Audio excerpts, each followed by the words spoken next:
So the ARMory exists because I was the father of a 17-year-old left-handed pitcher who couldn't get a scholarship to play in college. He was an excellent pitcher, 79 to 81 miles an hour, great off-speed stuff, pinpoint command, 75 pitch complete games were the norm.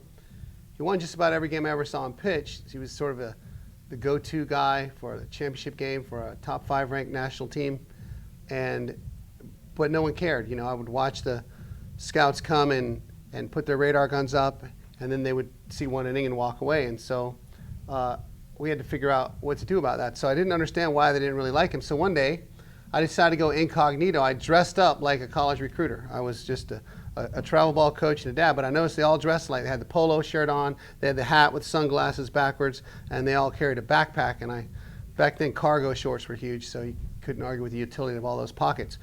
So I put that on and got in, snuggled up amongst them when my son started to pitch.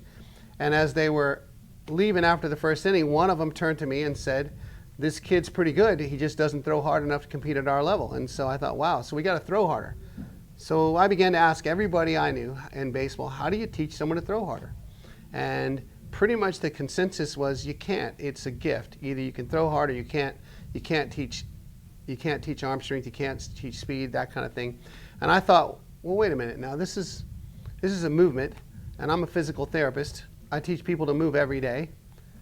If I can teach a guy who just had a stroke to walk, I might be able to squeeze a couple miles an hour out of my kid. I don't know if we can make it elite, but we can make it better. So I talked to him. He was all in. His dream was to play Division I college baseball.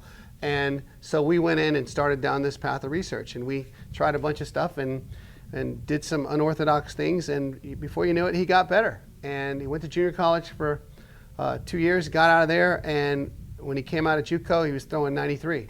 And a left-handed pitcher throwing 93 was much more marketable than 79, and so his phone was ringing off the hook. He achieved his dream of playing Division I college baseball.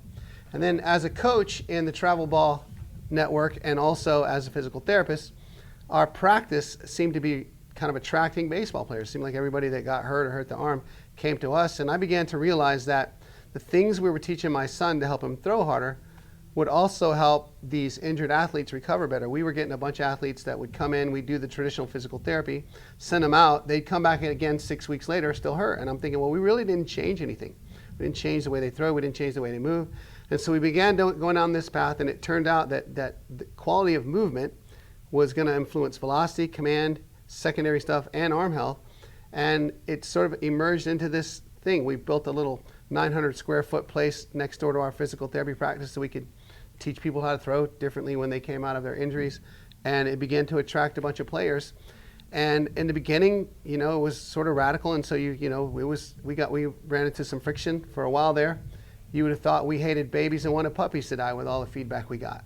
But over time, our players began to improve so much, and our kids got so good that they kicked the door of resistance down for us.